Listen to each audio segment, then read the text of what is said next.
Audible आवाज आ रही है आप लोगों को? Yes, good evening sir.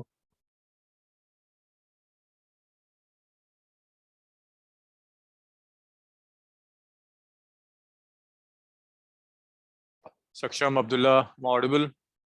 Yes sir, yes. Okay. So last class तक हमने इंटरफेरेंस खत्म कर लिया था, बस एक लास्ट टॉपिक बचा है वेव ऑप्टिक्स में, डिफ्रैक्शन। डिफ्रैक्शन छोटा सा टॉपिक है, आधे एक घंटे के अंदर ही फिनिश हो जाना चाहिए। देखो डिफ्रैक्शन है क्या? Diffraction is the phenomena of bending of light.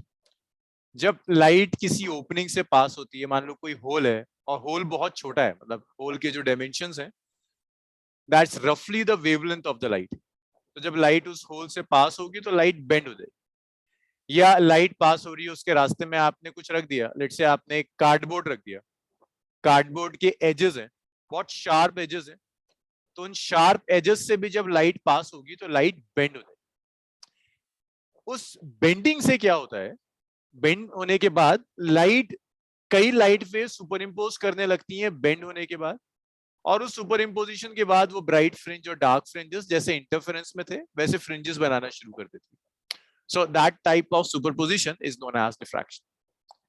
जैसे देखिए, ये एक ऑब्स्टेकल है, इसे मान लीजिए एक कार्डबोर्ड है, कार्डबोर्ड का आपने पीस ले लिया और उस पर आपने लाइट इंसिडेंट कर दी। जब लाइट पास होगी तो इसके कॉर्नर से ना लाइट बेंड होना शुरू हो जाएगी। लाइट पास होगी तो कॉर्नर से लाइट बेंड होना शुरू हो जाएगी। This bending of light is known as diffraction. और डिफ्रैक्ट होने के बाद ये जो अलग अलग वेव्स हैं, कई वेव्स होंगे ना, ये वेव्स एक दूसरे के साथ सुपर इम्पोज भी करने लगती हैं। और जब वेव सुपर इम्पोज करेंगी, अलग अलग वेव्स हैं सुपर इम्पोज कर जाएंगी। सुपर पोजिशन कई तरह का हो सकता है, कंस्ट्रक्टिव हो सकता है, डिस्ट्रक्टिव हो सकता है। कंस्ट्रक्टिव होगा तो वेव और वेव ऐड हो जाएगी, आपको एक ब्राइट स्पॉट मिलेगा। डिस्ट्रक्टिव होगा तो वेव और वेव कैंसिल कर देगी, आपको एक डार्क स्पॉट मिलेगा। This is known as diffraction. अब जितना ज्यादा ऑब्स्टेकल का साइज होगा as compare to wavelength, aperture means जहां से भी, जिससे भी लाइट डिफ्रैक्ट हो रही है उसका साइज वेवलेंथ से जितना कम होगा डिफ्रैक्शन उतना ज्यादा। Size of aperture is very very, जितना कम होगा वेवलेंथ ऑफ लाइट से उतना ज्यादा डिफ्रैक्शन। जैसे आपने ये प्लेन वेव फ्रंट इंसिडेंट किया, इस ऑब्स्टेकल से जब लाइट पास हुई तो लाइट बेंड हो गई, इसे कहते हैं आप डिफ्रैक्टेड वेव। डिफ्रैक्शन दो तरह का होता है, एक होता है फ्रेस्नेल डिफ्रैक्शन, एक होता है फ्रॉनहोफर डिफ्रैक्शन। फ्रेस्नेल डिफ्रैक्शन में आपकी लाइट सोर्स, स्लिट जहां से लाइट डिफ्रैक्ट हो रही है, और स्क्रीन जहां पर आपको ब्राइट और डार्क फ्रिंजेस मिल रहे हैं, इनके बीच का सेपरेशन फाइनाइट होता है। दूसरा होता है फ्रॉनहोफर डिफ्रैक्शन, यहां सोर्स, स्लिट और स्क्रीन, इनके बीच का सेपरेशन इनफाइनाइट हो जाएगा। अगर सोर्स इंफिनिटी पर है दैट मींस रेज कैसी आएंगी, प्लेन। सोर्स इंफिनिटी पर है मींस वेव फ्रंट कैसा होगा, plane wave. So that is an example of Fraunhofer diffraction की पैरेलल रेज आएंगी, प्लेन वेव फ्रंट होगा, दैट्स फ्रॉनहोफर। इतना लिख लीजिए, फिर एक ही सिंगल एक्सपेरिमेंट है जो आपको स्टडी करना है, single slit diffraction.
Sir, geometrical shadow. जी जी, शैडो, जहां आप एक्सपेक्ट कर रहे हैं ना कि शैडो बननी चाहिए, वहां भी कुछ लाइट पहुंच रही है। Okay sir.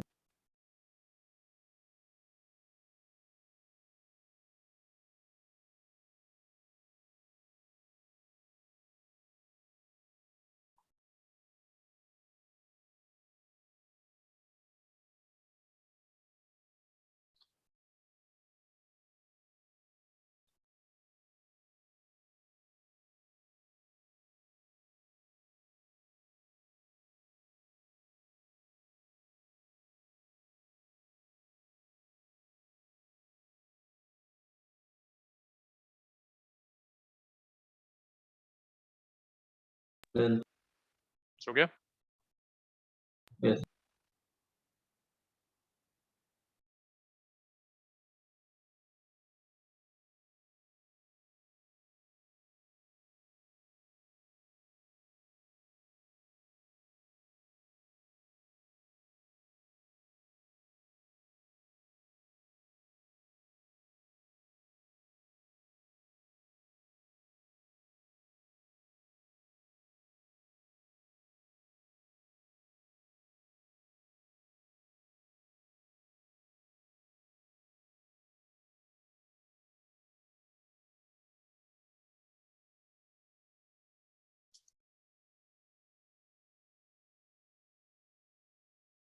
सर 1 मिनट ऊपर कर दीजिए।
लिख लिया?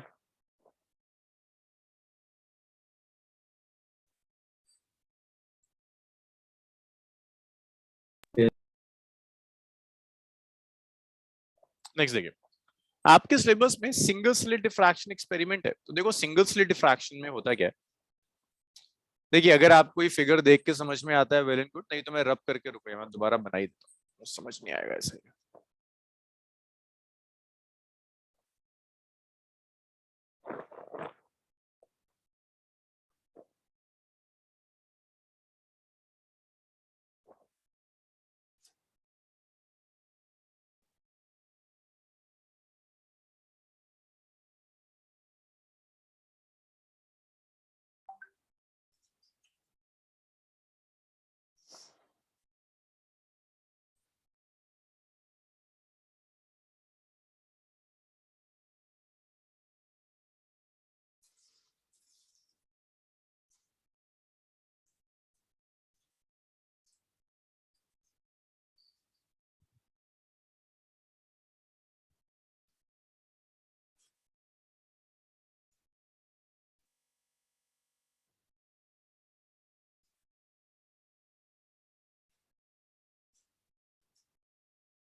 देखिए सिंगल स्लिट डिफ्रैक्शन में आपको एक सोर्स दी हुई and this is the slit. ये आपकी सिंगल स्लिट है। आप सोर्स और स्लिट देखना चाहते हो तो एक्चुअल एक्सपेरिमेंट में ये स्लिट होती, अब जस्ट आपने एक वर्टिकल ओपनिंग दी हुई है जहां से एक लाइट, और ये जो रेड सा आपको स्पॉट दिख रहा है बेसिकली लाइट वेव है जिसे आपने इंसिडेंट किया हुआ है। लेकिन हम फ्रॉनहोफर डिफ्रैक्शन पढ़ रहे हैं, दैट मींस आपका जो भी वेव फ्रंट होगा that should be a plane wave front, your rays should be parallel. तो आप क्या करोगे, यहां पर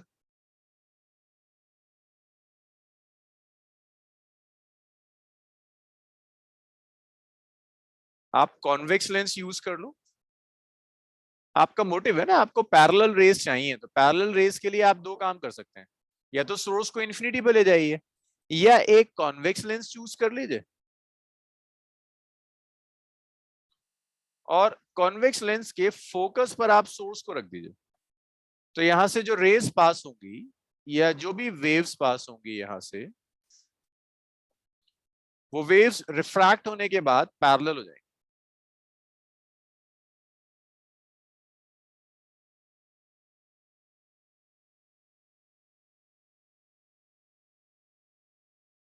ये वेव्स पैरेलल हो जाएंगी, प्लेन वेव फ्रंट जा रहा होगा, वेव्स पैरेलल होने का मतलब है प्लेन वेव फ्रंट। जब वे वेव्स ये आगे पास होती है तो ये बेंड होना शुरू होगी, कुछ वेव्स होंगी जो बेंड नहीं होंगी, मींस बेंडिंग 0 डिग्री पर है। कुछ ऐसी वेव्स होंगी, 3 वेव्स ले लीजिए कि यहां से 3 वेव्स निकली, कुछ हैं जो बेंड नहीं, वो स्ट्रेट चली गई, कुछ किसी थीटा एंगल पर बेंड हो जाएंगी।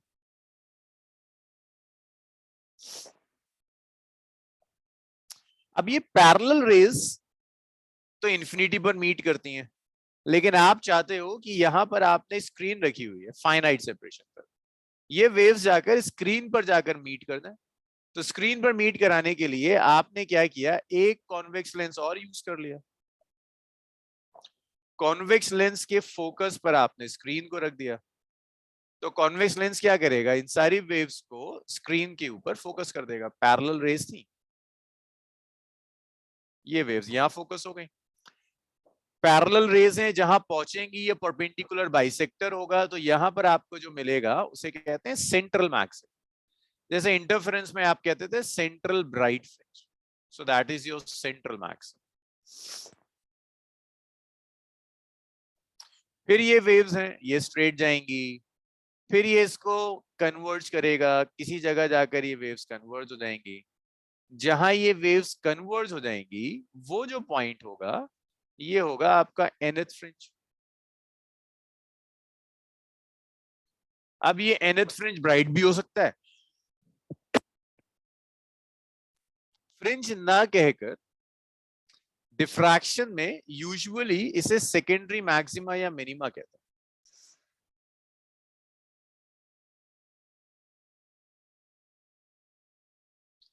हैं, nth सेकेंडरी मैक्सिमा और मिनिमा।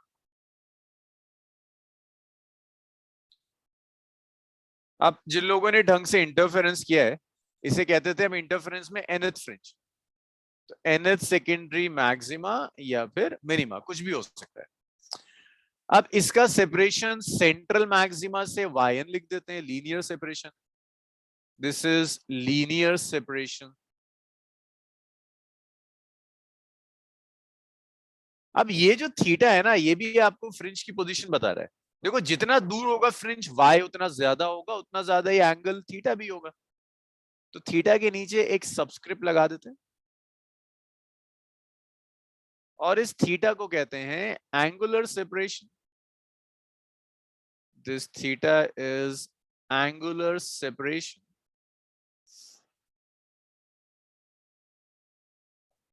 Of nth fringe. जो भी आपका nth ब्राइट या डार्क फ्रिंज है उसका एंगुलर सेपरेशन है थीटा। इस पॉइंट को A मान लीजिए, इस पॉइंट को B मान लीजिए। नेक्स्ट काम, ये भी हमने इंटरफेरेंस में लास्ट क्लास में सीखा था, अब्दुल्ला शाह आप दोनों तो थे नहीं, हमने पाथ डिफरेंस इंटरफेरेंस में ऐसे भी कैलकुलेट किया था कि भाई A से यहां तक वेव जा रही है, कम पाथ कवर कर रही है, B से इस पॉइंट तक वेव जा रही है, ज्यादा पाथ कवर कर रही है, दोनों पाथ के बीच में कुछ डिफरेंस होगा, इसे कहते हैं पाथ डिफरेंस। ये है आपका पाथ डिफरेंस। अब ये पाथ डिफरेंस आपको कैलकुलेट करना है, तो पाथ डिफरेंस को आप ऐसे लिख सकते हैं, भाई देखो ये A से B तक तो स्लिट की विड्थ थी, ये A है, स्लिट विड्थ है A, ये थीटा तो ये भी थीटा, राइट एंगल ट्राइंगल है A N B, right angle triangle में आपको BN चाहिए, BN क्या होगा, A साइन थीटा, ये पार्ट डिफरेंस है, तो part difference is A sine theta हो जाएगा। इसी तरह से अगर आप tan थीटा कैलकुलेट करना चाहते हैं तो परपेंडिकुलर अपॉन बेस, ये बेस D हो जाएगा। तो tan theta is yn upon t। ये एंगुलर सेपरेशन है theta, yn is linear separation. ये रिलेशन होता है एंगुलर और लीनियर सेपरेशन में। अगर वो आपसे कहते हैं कि भाई स्मॉल एंगल अप्रोक्सीमेशन वैलिड है, तो साइन थीटा tan थीटा सब थीटा के इक्वल होता है yn/d, तो yn आ जाएगा theta n into D. Diffraction में जो कैलकुलेट करना है आपको वो बस इतना ही है, बाकी सारे तो डायरेक्ट रिजल्ट्स हैं। इंटरफेरेंस की तरह यहाँ डेरिवेशंस नहीं है। जो कुछ है इस फिगर के अंदर इसे लिख लीजिए, फिर हम स्टार्ट करते हैं। इसे ड्रॉ कर लीजिए।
Done.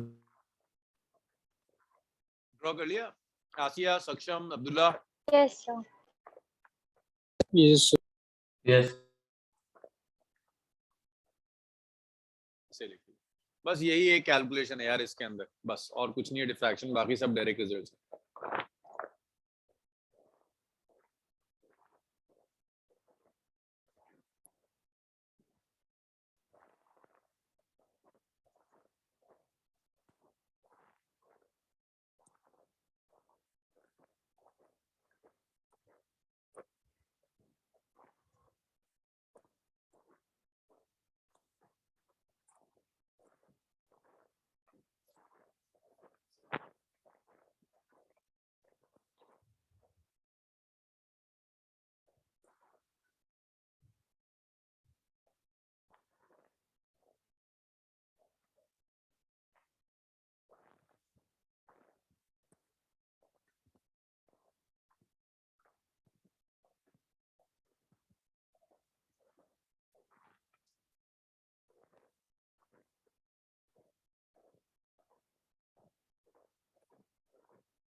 सर पी पॉइंट कहाँ है? ई पॉइंट ये रहा, this is point. Okay sir. ये O है, ये O1, ये P है, तो ये वाला राइट एंगल ट्रायंगल।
लिख लिया आप लोगों ने?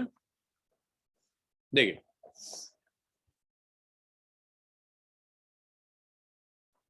देखिए अब आपको करना क्या है, आपको सिर्फ और सिर्फ सेकेंडरी मैक्सिमा और सेकेंडरी मिनिमा की कंडीशंस लिखनी है। इंटरफेरेंस में ये कंडीशंस हमने डिराइव करी हैं, हमने पार्ट डिफरेंस डिराइव करे, फेज डिफरेंस डिराइव करा है। डिफ्रैक्शन में डेरिवेशन सिलेबस में नहीं होती है, कभी नहीं, एनसीईआरटी ने कभी दी नहीं। तो यहां पर आपको कुछ कंडीशंस याद रखनी होगी कि मिनिमा तब मिलेगा जब पार्ट डिफरेंस एन लैम्डा होगा। अब प्रॉब्लम ये है कि जब आप इंटरफेरेंस करते थे ना तो एन लैम्डा पर मैक्सिमम मिलता था, बिल्कुल उल्टा हो जाता है इंटरफेरेंस और डिफ्रैक्शन। जब आप डिफ्रैक्शन में आओगे तो पार्ट डिफरेंस एन लैम्डा पर आपको मिनिमम मिलेगा। तो part difference is a sine theta n is n lambda. N आपका 1 से वेरी करेगा। एन अगर 1 है दैट मींस फर्स्ट मिनिमम, अगर एन आप 2 ले लेते हो that means second minimum and all.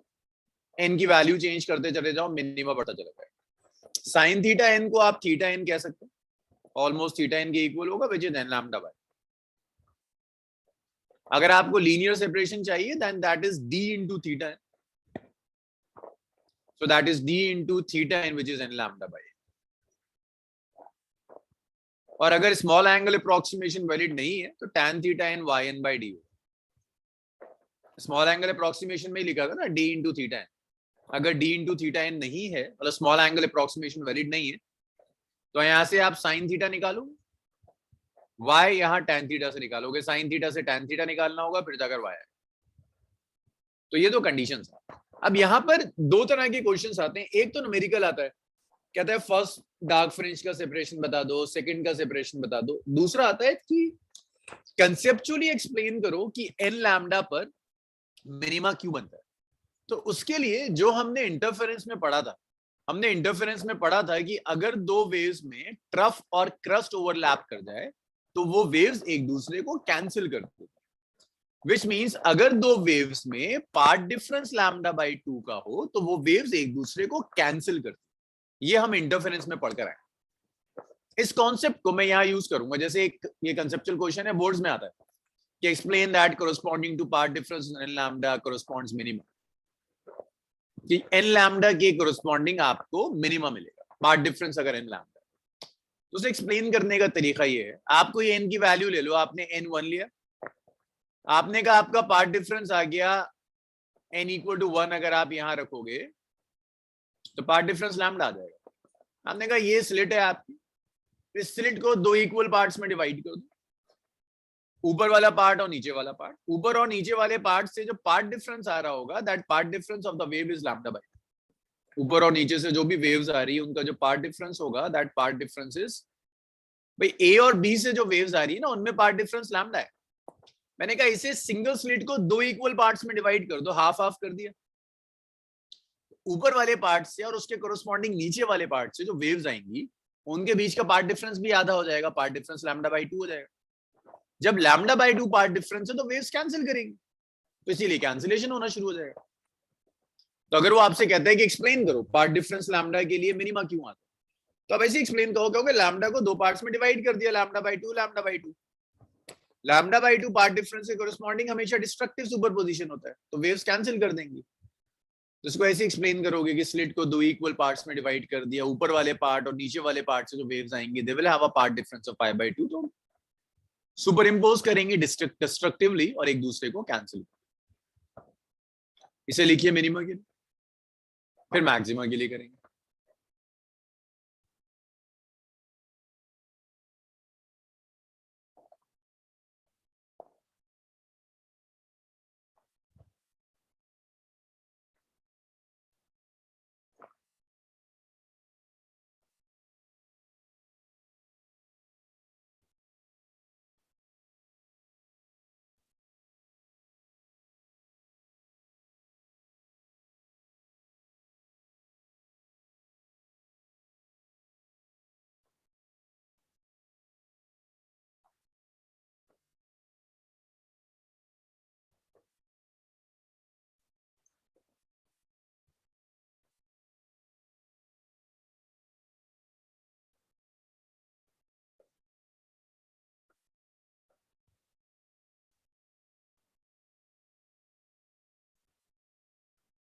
Sir एक बार ये फिर से एक्सप्लेन कर दो, मुझे क्लियर नहीं है।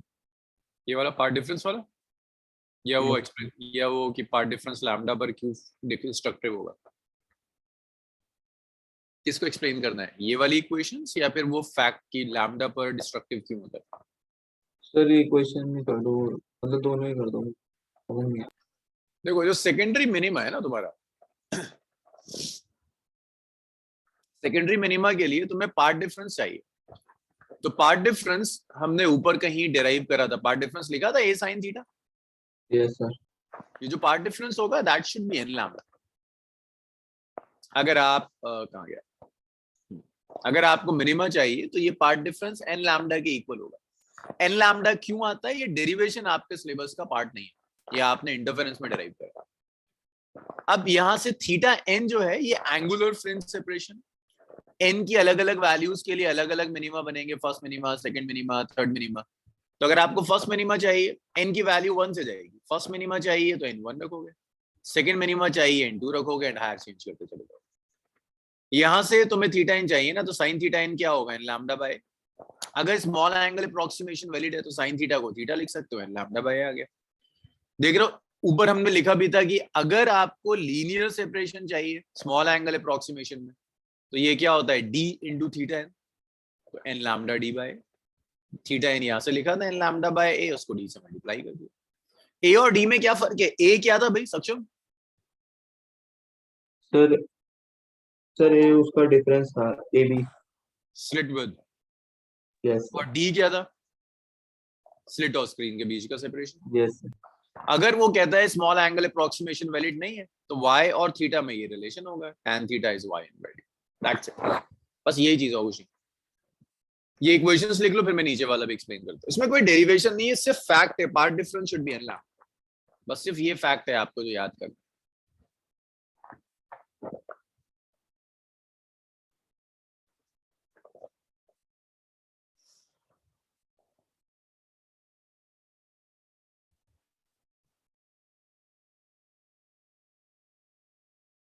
इतना लिख लो आप सब, तो मुझे बताओ, मैं स्क्रॉल कर दूं।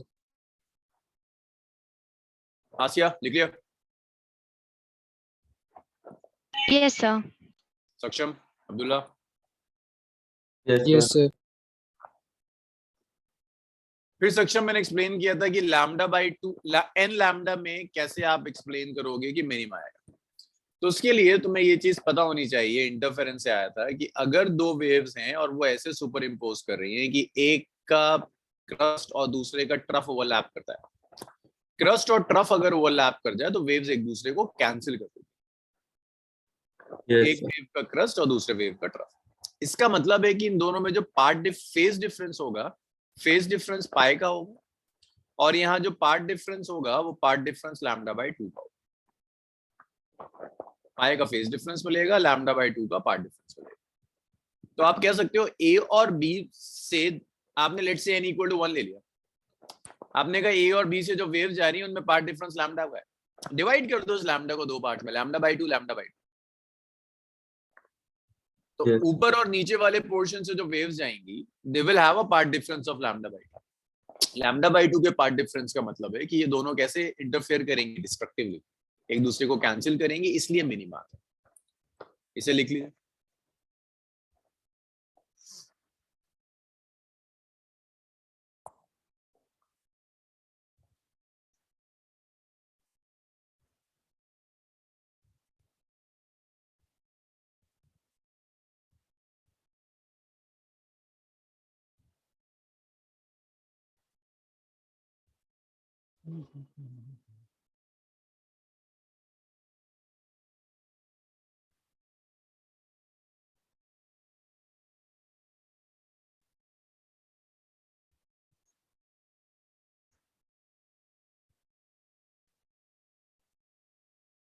ये इंपॉर्टेंट कंसेप्चुअल क्वेश्चन है, बोर्ड्स में बहुत आता है।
नेक्स्ट देखिए, अब इसी तरह से वो आपसे कहता है मैक्सिमा की कंडीशन बताओ। तो डिफ्रैक्शन में मैक्सिमा आपको तब मिलेगा जब path difference 2n+1 lambda by 2 होगा। फिर यहां से आप साइन थीटा निकाल सकते हैं, 2n+1 लैम्डा बाई a से डिवाइड कर दो, 2a हो जाएगा। ये जो a यहां दिया हुआ इस a से इधर डिवाइड कर दीजिए। स्मॉल एंगल अप्रोक्सीमेशन है, sine theta N theta N के इक्वल होगा। एन की अलग अलग वैल्यूज के लिए अलग अलग मैक्सिमा मिलेगा। फर्स्ट सेकेंडरी मैक्सिमा चाहिए तो n1 होगा, सेकंड मैक्सिमा चाहिए तो n2 होगा। इनकी वैल्यूज रखते चले जाओ, अलग अलग मैक्सिमा आता चला जाएगा। लीनियर सेपरेशन चाहिए तो आप एंगुलर सेपरेशन को d से मल्टीप्लाई कर दीजिए।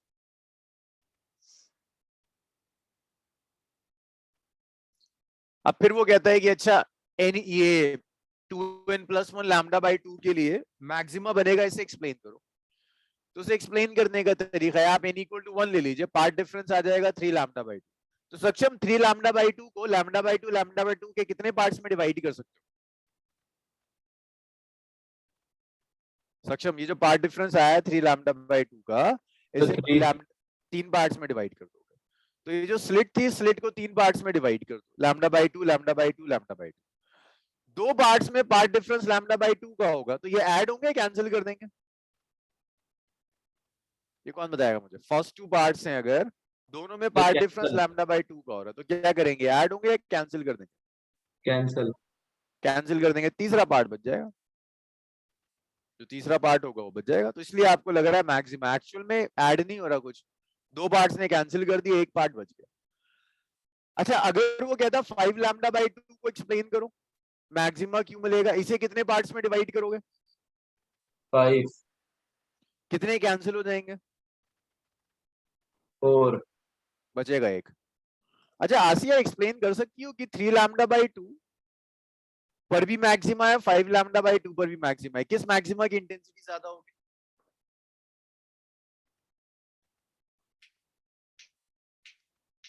आसिया 3 लैम्डा बाई 2 3 लैम्डा बाई 2। क्यों?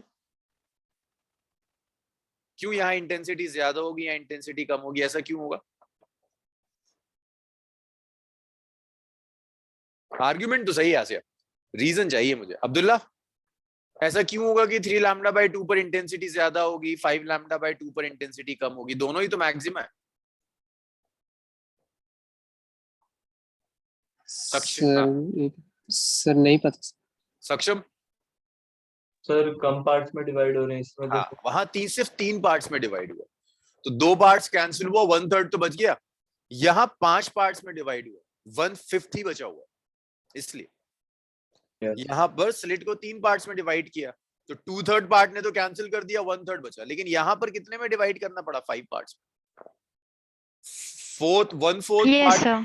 1/5 पार्ट बचता है बेसिकली। इसलिए जैसे जैसे इसीलिए इंटरफेरेंस में हायर मैक्सिमा पे जाओगे ना, इंटेंसिटी कम होती चली जाएगी। डिफ्रैक्शन में सेम रहती। तो अगर इंटेंसिटी डिस्ट्रीब्यूशन कर्व ड्रॉ करूं तो देखो, पहले मैक्सिमा के लिए आई थी, दूसरे मैक्सिमा के लिए I/21 हो गई, तीसरे के लिए I/61 हो गई, और कम होती चली जाएगी। अब आपके समझ में आ रहा है, क्योंकि पहला लिया था तो 3 पार्ट्स में डिवाइड हुआ, तो 2 पार्ट्स कैंसिल हो गए थे। दूसरा लिया था तो 5 पार्ट्स में डिवाइड हुआ था, 4 कैंसिल हो गए थे, एक बचा था। तीसरा लूंगा तो 7 पार्ट्स में डिवाइड करना होगा, 6 कैंसिल हो जाएंगे, एक बच जाएगा। और एक एक्सिस पे मैंने पार्ट डिफरेंसेस लिए हुए सबके, मिनिमम मैक्सिमा सबके पार्ट डिफरेंसेस लिख लो इसे। फिर एक क्वेश्चन करते हैं। डिफ्रैक्शन छोटा सा है, डिफ्रैक्शन कुछ खास। आज ही इसको जरा मॉडर्न फिजिक्स शुरू कर लेते हैं, छोटा सा टॉपिक है मॉडर्न फिजिक्स।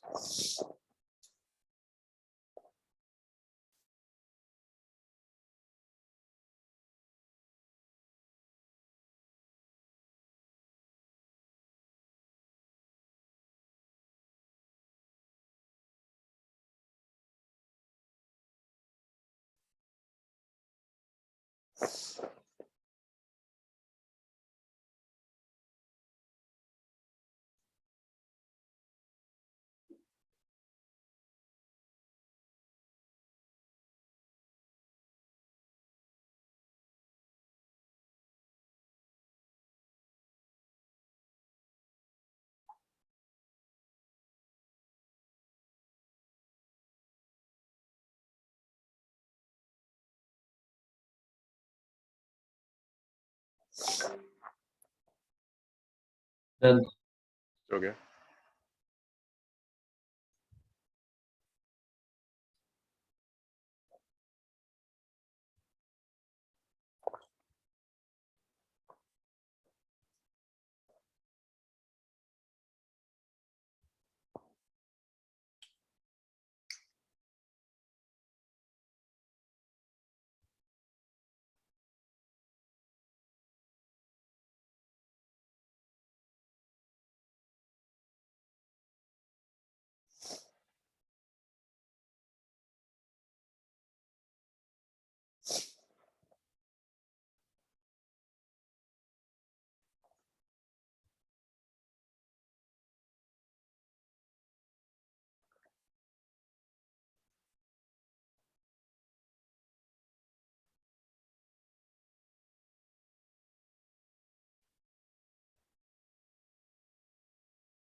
नोट कर लिया ना आपने wait sir.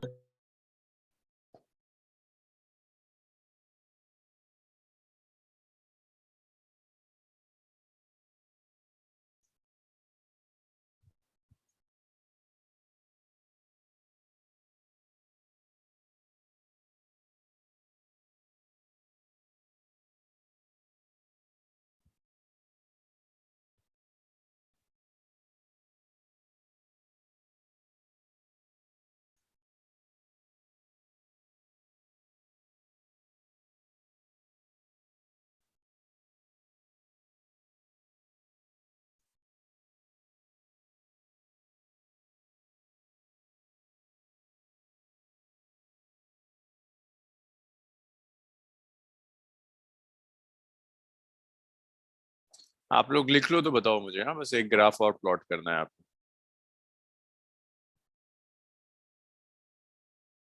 Done sir.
Done sir.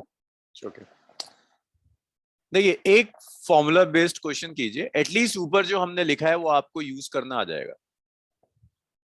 In a single slit diffraction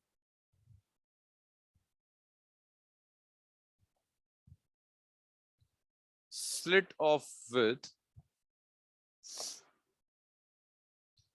let's say 2 mm is used. या 2 mm तो चलो देखते हैं क्या था। स्लिट विथ किसी क्वेश्चन से ले लेते हैं एग्जैक्ट। चलो 2 mm सही है।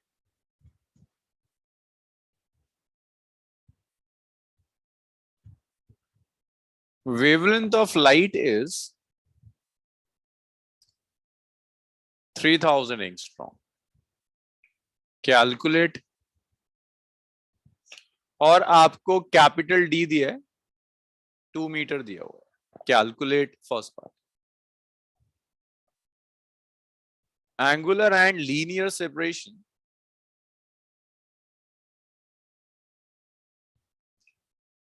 of first minima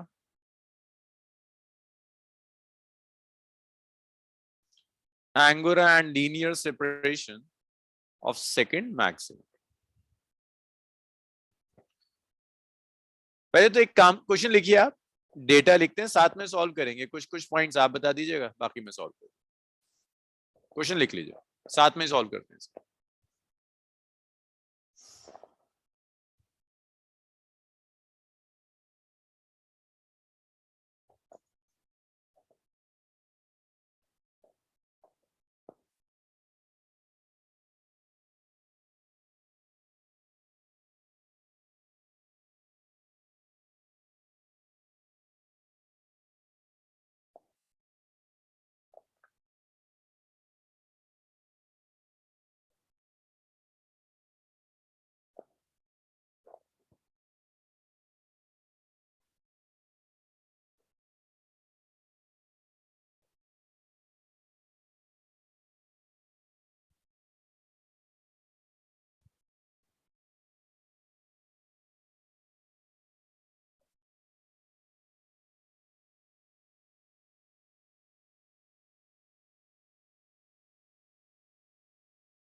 भाई लिख लिया आप लोगों ने?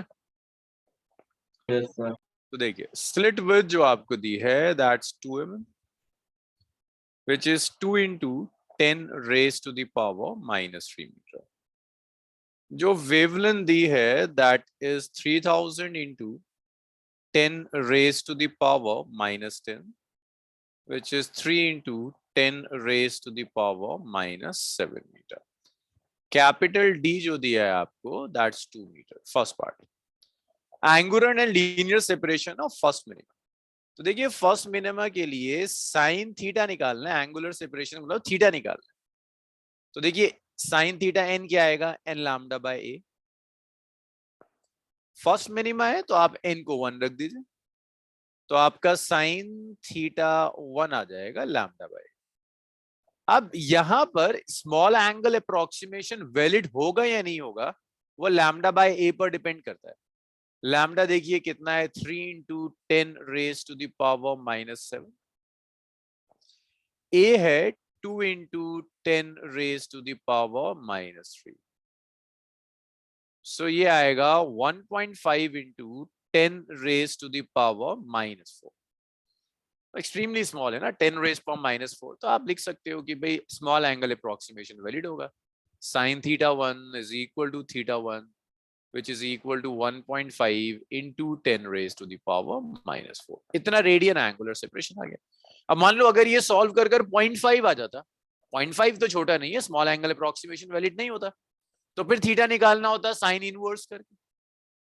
अब इसी में कह रहा है लीनियर भी निकाल दो, तो भाई लीनियर क्या हो जाएगा, theta N, small angle approximation तो वैलिड है, theta N multiplied by D now.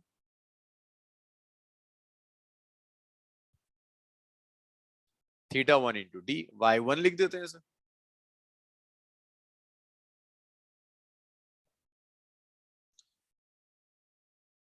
theta 1 is 1.5 into 10 raised to the power minus 4 multiplied by 2. So y1 is 3 into 10 raised to the power minus 4. That's it. Second देखिए, second है आपको maxima का चाहिए, तो maxima के लिए जब आप साइन थीटा n लेंगे, then that is 2n plus 1 lambda by 2n. रखिए जरा n इक्वल टू 2 रखिए और देखिए साइन थीटा कितना आ रहा है, y कितना आ रहा है, कैलकुलेट करिए जरा।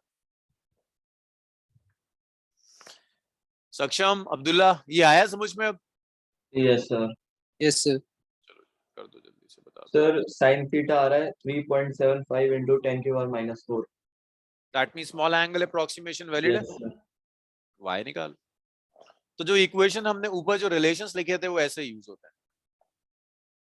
देखो डिफ्रैक्शन इज इजी, डिफ्रैक्शन में बहुत कुछ नहीं है।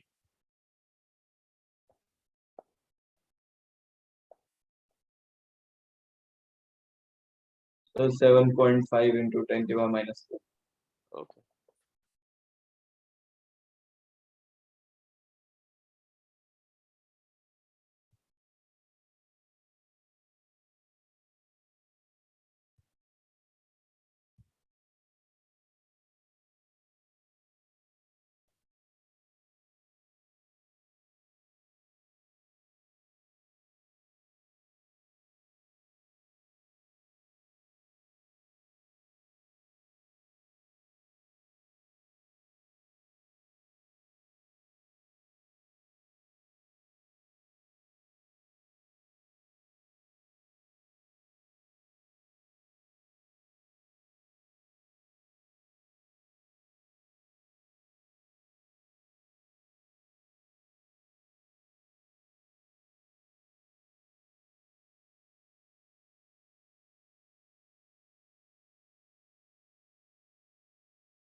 अब देखिए जब वो सेकेंडरी मैक्सिमा कह रहा है तो जस्ट आपको थीटा की जगह 2 रख देना।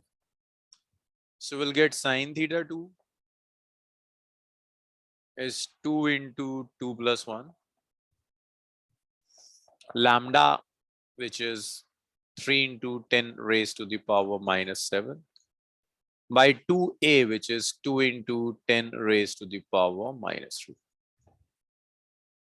So आपका sin theta 2 आ गया, it's 4 plus 1 5 5 3 15 into 10 raised to the power minus 4 by 4. हाँ तो देखो साइन थीटा 2 कितना आ गया, इट्स 3.75 है ना, विच इज स्मॉल, तो स्मॉल एंगल अप्रोक्सीमेशन वैलिड होगा। आप लिख सकते हैं sine theta 2 is approximately equal to theta 2 which is 3.75 into 10 raised power minus 4. y निकाल सकते हो, d थीटा 2 आ जाएगा, d लिख लो, d कितना है 2, theta 2 is 3.75 into 10 raised power minus 2 metre. तो ये तो सिर्फ ये था कि आपको रिलेशंस यूज करने आ जाए, इसे लिख लीजिए। इसमें बताइए किसी को प्रॉब्लम है? आसिया, अब्दुल्ला? नो। चलिए इसको लिख लीजिए। No, sir. फिर एक लास्ट टॉपिक आता है डिफ्रैक्शन में, उसे करते हैं।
Done sir. ओके, नेक्स्ट देखिए, width of central maximum, last topic. Width of centre, देखो सेंट्रल मैक्सिमा बनता कैसे, अगर मैं आपको एक्चुअल एक्सपेरिमेंट की पिक दिखाऊं तो कहाँ गया, हाँ ये एक्चुअल एक्सपेरिमेंट है, this is the central maxima. ये सिंगल स्लिट डिफ्रैक्शन पैटर्न ऐसा दिखता है, सेंट्रल मैक्सिमा बहुत बड़ा होता है, ब्राइट होता है, फिर उसके जस्ट बाद देख रहे हो एक ब्लैक लाइन है, ये फर्स्ट मिनिमा है, फिर सेकेंडरी मैक्सिमा थोड़ा सा विड्थ सेंट्रल के कंपेरेबल तो कम है, फिर उसके बाद सेकेंडरी मिनिमा, फिर ये सेकंड मैक्सिमा, फिर ये सेकेंडरी मिनिमा एंड ऑल। और जैसे जैसे आप आगे मैक्सिमा देखोगे विड्थ भी कम होती चली जाएगी, इंटेंसिटी भी कम होती चली जाएगी। आपको ना इसकी विड्थ निकालनी, तो विड्थ निकालने का सबसे आसान तरीका होता है भाई सेंट्रल मैक्सिमा के इधर भी फर्स्ट मिनिमा, इधर भी फर्स्ट मिनिमा, दोनों फर्स्ट मिनिमा के बीच का डिस्टेंस निकाल लो, वही है विड्थ ऑफ सेंट्रल मैक्सिमा। तो विड्थ ऑफ सेंट्रल मैक्सिमा के लिए आप सिर्फ इतना कर सकते हैं, ये जो आपने अभी न्यूमेरिकल किया था ना, एक आ गया, हाँ ये जो निकाला था थीटा 1, इसका डबल कर दो, that is the width of central maximum. ये y1, ये एंगुलर विड्थ हो जाएगा, ये लीनियर विड्थ हो जाएगा, ट्वाइस ऑफ y1 कर दो, दैट्स अ लीनियर। तो सेंट्रल मैक्सिमा में तुम लिख सकते हो, देखो अगर ये तुम्हारा सेंट्रल मैक्सिमा है, तो सेंट्रल मैक्सिमा और इसके फौरन बाद फर्स्ट मिनिमा ऊपर भी होगा, फर्स्ट मिनिमा नीचे भी होगा।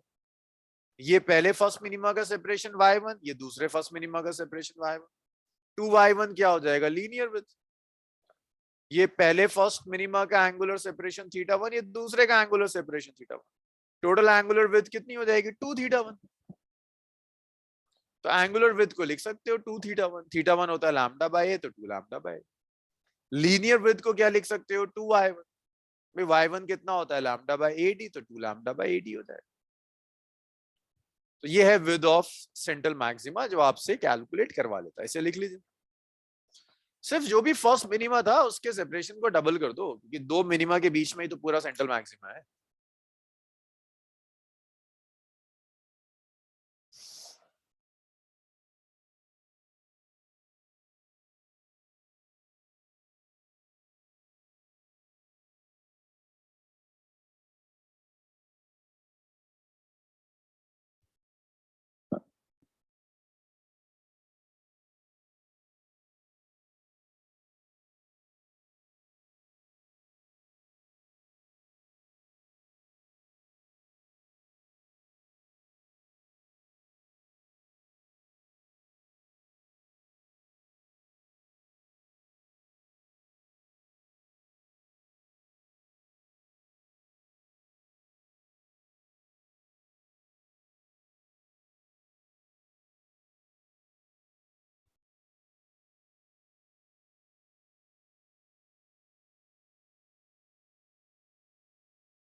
Done sir. Okay.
चलिए मैं स्क्रॉल करूं सर।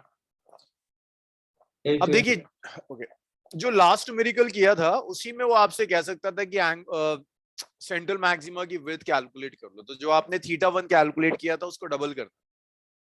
मैं वो क्वेश्चन तो रिपीट नहीं कर रहा, कुछ और दे रहा हूं मैं आपको। 12th।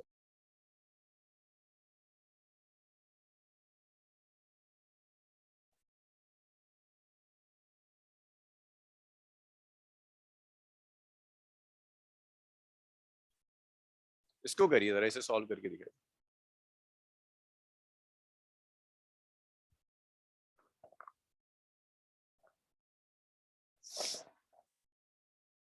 लिखिए, इस क्वेश्चन को लिखिए, सॉल्व करिए।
क्वेश्चन लिख लिया आप लोगों ने?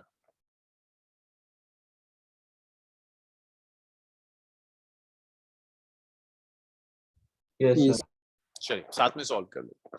क्वेश्चन इजी है, वो कह रहा है कि 10 maxima of double slit pattern with centre maxima of the single slit pattern. तो डबल स्लिट पैटर्न का मतलब है इंटरफेरेंस, सिंगल स्लिट पैटर्न का मतलब है डिफ्रैक्शन। तो आपसे सिर्फ इतना कह रहा है कि डिफ्रैक्शन में जो सेंट्रल ब्राइट फ्रिंज है ना, उसकी with 10 bright fringe of interference के इक्वल है। तो डिफ्रैक्शन में सेंट्रल मैक्सिमा की जो विड्थ होती है वो हमने लिखा था, it's twice of linear width होगी lambda by a into capital, यही था ना एक्सप्रेशन। देखो ये अभी तो लिखा है थोड़ी देर पहले के, ये रहा। ये किसके इक्वल है? ये इंटरफेरेंस के 10 मैक्सिमा के इक्वल है। भाई इंटरफेरेंस में मैक्सिमा की विड्थ कितनी होती है? Lambda D by D.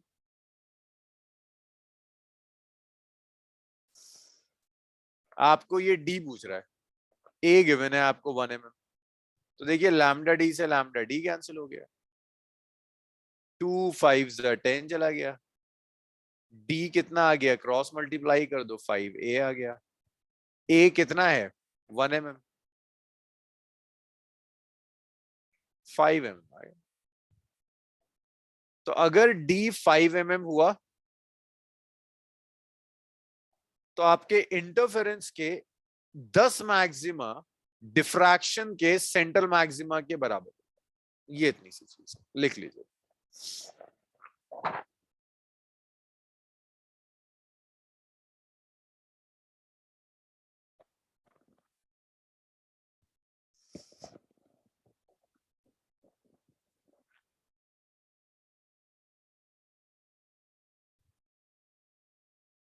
Sir वो क्वेश्चन में स्मॉल डी की वैल्यू नहीं दे रखी थी? स्मॉल डी तो पूछ रहा है, एक second. Oh yes yes yes, sorry. A निकाल, ए आ जाएगा डी बाई 5, 1/5।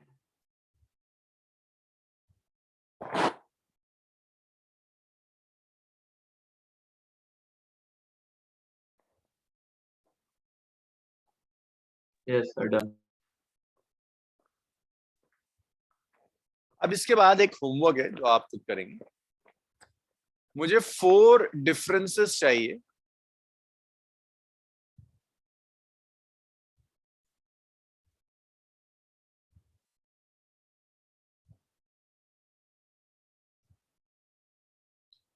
ये पूछ लेता है तो इसको इग्नोर मत कीजिएगा। इंटरफेरेंस एंड डिफ्रैक्शन,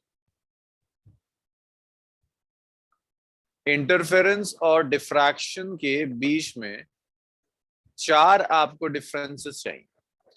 तो एक ये हो सकता है कि भाई इंटरफेरेंस में सारे मैक्सिमा की इंटेंसिटी सेम रहती है, डिफ्रैक्शन में सेंट्रल मैक्सिमा की बहुत ज्यादा होगी इंटेंसिटी, फिर कम होती चली जाती है।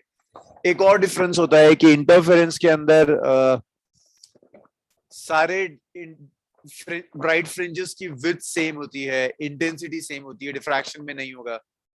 फिर इंटरफेरेंस में 2 कोरेंट सोर्सेस चाहिए, डिफ्रैक्शन में एक ही सोर्स के अलग अलग पार्ट से होता है। इंटरफेरेंस में वेव फ्रंट सुपर इम्पोज करते हैं, डिफ्रैक्शन में वेवलेट सुपर इम्पोज करते हैं। तो ये डिफरेंसेस हैं। आप कोई भी एक बुक खोलेंगे आपको ये मिल जाएगा, इसे इग्नोर मत कीजिएगा, इसे लिख लीजिएगा। अब इसके बाद देखो, मैंने अब तक ना आपको रे ऑप्टिक्स से लेकर अब तक डिलीटेड पोर्शन सारा पढ़ा है। आपके बोर्ड्स में डिलीटेड पोर्शन नहीं आएगा, और इवन जेई में भी ऑप्शंस में आता है कि डिलीटेड पोर्शन से अगर कोई क्वेश्चन है तो उसके ऑप्शन में एक क्वेश्चन होगा जो सिलेबस में है उससे आएगा। तो ये 2 पोर्शंस है डिलीटेड, छोटे से टॉपिक है, पोलराइजेशन एंड डॉपलर्स इफेक्ट। मैं ये टॉपिक्स नहीं करा रहा हूं, मैं इसकी आपको रिकॉर्डिंग दे रहा हूं, यहां से आने के चांसेस बहुत कम होते हैं। दीज आर डिलीटेड पोर्शंस, आपके बोर्ड्स में नहीं आता। एंट्रेंस में अगर आया भी तो इसके साथ एक क्वेश्चन लगा हुआ होगा ऑप्शन में जो आपके सिलेबस का होगा। तो इन दोनों का मैं आपको, ये 2 आवर की रिकॉर्डिंग है, ये मैं आपको भेज रहा हूँ, इसके आपके साथ शेयर कर लेंगे। तो अगर आप करना चाहो तो आप कर लो, वरना अगर आप छोड़ भी दो तो ना बोर्ड्स पे इफेक्ट पड़ेगा ना आपके एंट्रेंस पे इफेक्ट पड़ेगा। ओके। ये खत्म हुआ। इसके बाद नेक्स्ट टॉपिक है आपका मॉडर्न फिजिक्स। मॉडर्न फिजिक्स में 3 चैप्टर्स हैं, छोटे छोटे चैप्टर्स हैं। ऐसा होता है कि पहला है फोटोइलेक्ट्रिक इफेक्ट, 1 लेक्चर का है। एटम में 2 लेक्चर्स लगते हैं, न्यूक्लियाई 2 लेक्चर ले जाता है, 4-5 लेक्चर का टॉपिक होता है, पूरा मॉडर्न फिजिक्स होता है, और यही बचा हुआ है मेजर आपके पास। उसके बाद तो सिर्फ सेमीकंडक्टर का कुछ इंट्रोडक्शन। सो ये इस कॉन्सेप्ट से स्टार्ट होता है कि हर चीज में डुअल कैरेक्टरिस्टिक्स हैं। लाइट में भी पहला चैप्टर है photoelectric effect and dual nature. Light में भी डुअल कैरेक्टरिस्टिक्स होंगे, मींस लाइट भी वेव की तरह भी बिहेव करेगी, पार्टिकल की तरह भी बिहेव करेगी। तो जो इंटरफेरेंस और डिफ्रैक्शन हमने पढ़ा है ये सपोर्ट करता है वेव थ्योरी। फोटोइलेक्ट्रिक इफेक्ट हम पढ़ेंगे, वो सपोर्ट करता है कि लाइट में पार्टिकल्स, पार्टिकल थ्योरी। तो ये बेसिकली क्वेश्चन है, ये आए ये क्वेश्चंस कि इनमें से पिक करो कि कौन कौन सी वेव थ्योरी को सपोर्ट कर रहा है, कौन पार्टिकल थ्योरी को सपोर्ट कर रहा है। तो इंटरफेरेंस डिफ्रैक्शन वेव थ्योरी को करता है, फोटोइलेक्ट्रिक इफेक्ट पार्टिकल थ्योरी को करता है। अब कुछ रिवीजन है आपका पुराना जो आपने केमिस्ट्री में पढ़ा होता है 11th में, वो चीजें मैं यूज करूंगा। ये डायरेक्टली आपके सिलेबस का पार्ट नहीं है, बट इसको हम आगे यूज करेंगे, तो रिवाइज करना बेटर है। Planck's quantum theory, Planck's quantum theory कहती है कि आपकी जो रेडिएशन आ रही है ना, वो रेडिएशन कॉन्टिन्यूअस वेव नहीं है, एक एक कर पैकेट आ रहा है एनर्जी का। पहला पैकेट आएगा, दूसरा पैकेट आएगा, तीसरा पैकेट आएगा, एक एक करके पैकेट्स ऑफ एनर्जी आ रहे हैं। हर एनर्जी के पैकेट को आप फोटोन कहते हैं। बहुत ज्यादा स्पीड से पैकेट्स आ रहे हैं, with the speed of 3 × 10⁸ metre पर सेकंड। इसलिए ऐसा लगता है कि रेडिएशन कॉन्टिन्यूअस है, बट एक्चुअल में रेडिएशन कॉन्टिन्यूअस नहीं है, एक एक कर पैकेट्स आ रहे हैं। अगर किसी एक पैकेट की या एक फोटोन की एनर्जी चाहिए, it's h * nu. Nu is Planck constant, h is Planck constant, और न्यू फोटोन की फ्रीक्वेंसी हो जाएगी। सो ये प्लैंक्स क्वांटम थ्योरी है कि अगर आपको फ्रीक्वेंसी गिवन है रेडिएशन की, मैं आपसे कहता हूं एनर्जी निकालिए, just Planck constant multiply by the frequency. इसे लिखिए, ये रिवीजन है आपका। ये अभी एनसीईआरटी ने ये 12th में फिजिक्स में नहीं दिया हुआ है, ये 11th केमिस्ट्री का सिलेबस।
Done.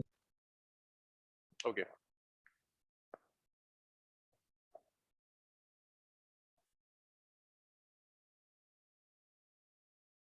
सबसे ऐसी होगा, एक लेक्चर या 2 लेक्चर में एक टॉपिक कंप्लीट हो जाया करेगा, बहुत ज्यादा लेक्चर्स की जरूरत नहीं।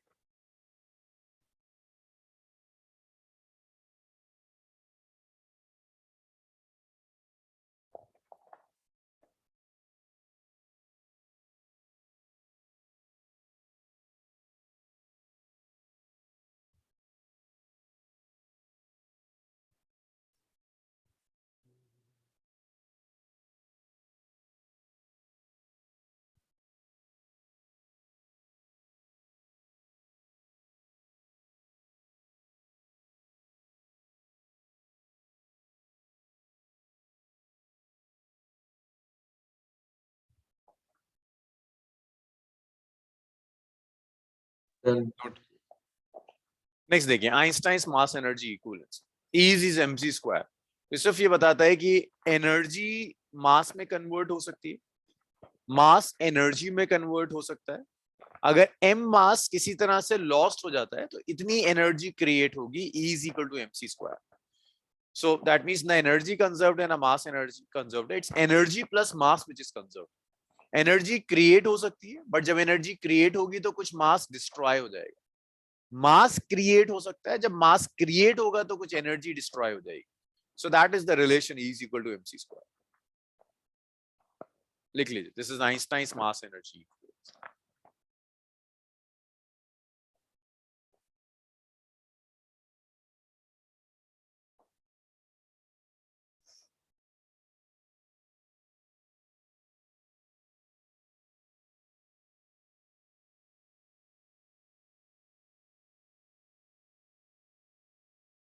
नेक्स्ट देखिए भाई, अगर आपने एक फोटोन ले लिया तो उस फोटोन का जो रेस्ट मास होगा वो रेस्ट मास 0।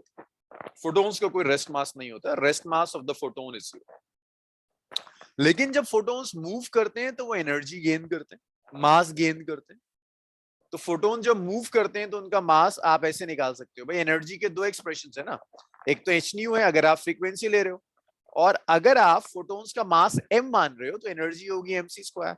इनको इक्वेट करोगे, मास ऑफ फोटोन आ जाएगा h nu by c square. तो देख रहे हो, मास भी फ्रीक्वेंसी के प्रोपोर्शनल है, जितनी ज्यादा फ्रीक्वेंसी होगी फोटोन्स की उतना ज्यादा मास होगा। इसे भी लिखिए, छोटे छोटे क्वेश्चंस बनते हैं यहां से।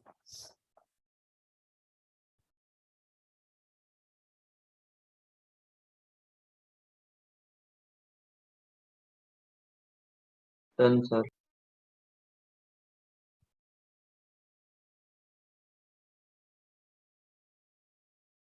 नेक्स्ट है मोमेंटम। फोटोन का मोमेंटम निकालने के लिए आप मास को स्पीड ऑफ लाइट से मल्टीप्लाई कर दीजिए। फोटोन का मास क्या है, h nu by c square, speed of light is c, multiply कर दिया, it's h nu by c। तो momentum of photon is h nu by c, is the momentum of photon. अब momentum of photon के बाद आपको red और blue colour के photons का मास कंपेयर करना है। तो देखो, मास ऑफ फोटोन फ्रीक्वेंसी के डायरेक्टली प्रोपोर्शनल है, तो रेड कलर की फ्रीक्वेंसी कम होती है, ब्लू कलर की फ्रीक्वेंसी ज्यादा होती है, तो ब्लू कलर के फोटोन्स का मास रेड कलर के फोटोन से ज्यादा होगा। इस तरह के क्वेश्चंस आ जाते हैं कि अलग अलग कलर के फोटोन्स दे देगा, कहता है मास कंपेयर करो। इसे भी लिख लीजिए।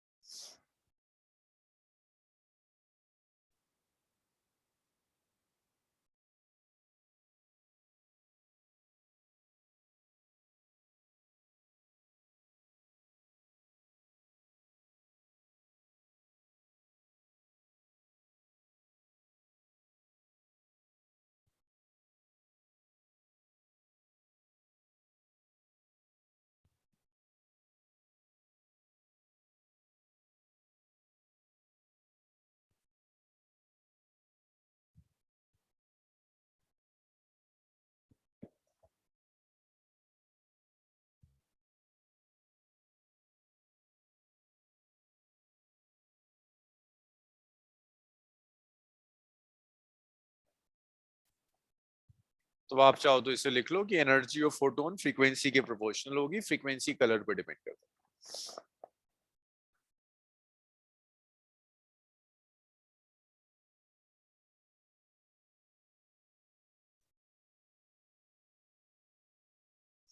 तो देखिए लाइट को ना आप दो तरह से स्टडी करते हैं, एक वेव पिक्चर में स्टडी करते हैं और आप एक लाइट को स्टडी करते हो पार्टिकल पिक्चर में। हम जो कुछ भी कर रहे हैं that's particle picture of light, की light consist of stream of particles.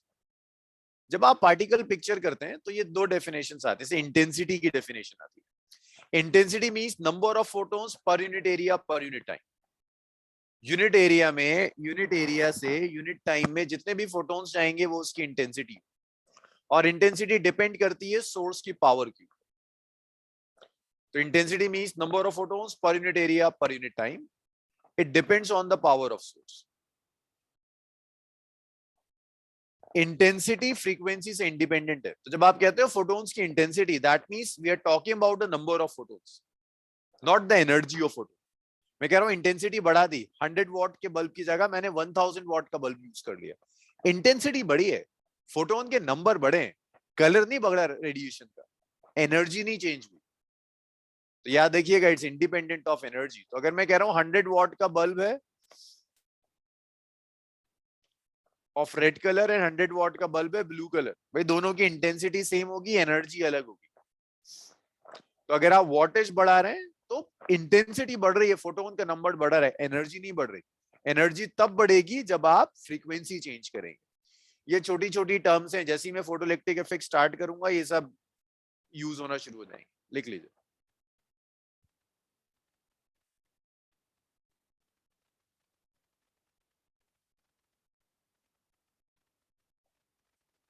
Sir intensity frequency पे डिपेंड करेगी। इंटेंसिटी फ्रीक्वेंसी से इंडिपेंडेंट होगी, it is independent of frequency. Intensity depend करती है बल्ब के पावर वॉटेज के ऊपर, पावर पे डिपेंड, कितनी पावर का बल्ब। ओके सर,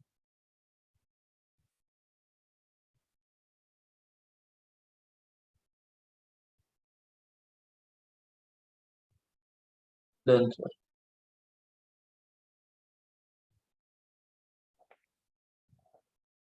से भी लिख लीजिए।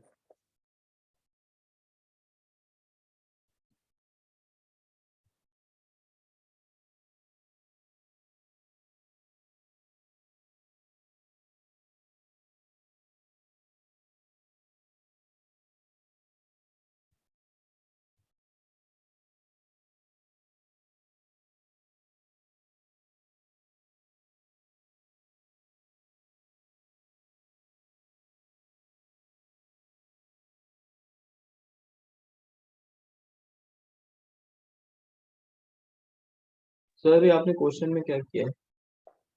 मैंने कुछ नहीं कहा, मैंने कहा एक 100 वॉट का बल्ब है रेड कलर का, एक 100 वॉट का बल्ब है ब्लू कलर का, तो उसे इनकी किसकी intensity एनर्जी ज्यादा same है? ब्लू वाले की एनर्जी ज्यादा होगी। इंटेंसिटी सेम है, एनर्जी, अच्छा एनर्जी कुछ। Intensity same. ये सेकंड वाले में तो कुछ नहीं बोला।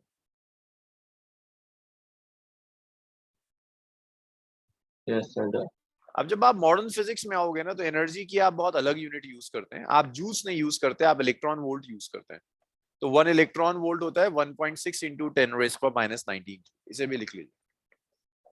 Mega electron volt is 10⁻⁶ mega 6 electron volt, ये लिख लीजिए, सब यूनिट्स आप यूज करें। जूल्स नहीं यूज होती है यहाँ पर, electron volt, mega electron volt, इस फॉर्म में आप एनर्जी यूज करें।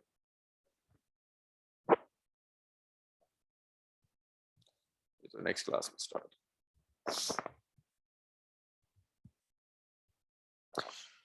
तो ये मॉडर्न फिजिक्स के बेसिक्स हैं। मॉडर्न, जैसे आप इलेक्ट्रोमैग्नेटिज्म करने से पहले ग्राफ पढ़ते हैं, कैलकुलस पढ़ते हैं, वेक्टर्स पढ़ते हैं, ऐसी मॉडर्न फिजिक्स से पहले ये सारी थ्योरीज आपको आनी चाहिए, ताकि आगे बीच बीच में यूज होंगी तो आपको परेशानी ना है। आज इसे यहीं छोड़ेंगे, नेक्स्ट क्लास में will continue with this thing, photoelectric effect. एक क्लास का लेक्चर होता है, तो फ्राइडे ही स्टार्ट होगा और फ्राइडे खत्म हो जाएगा, एक एक क्लास का लेक्चर है सर।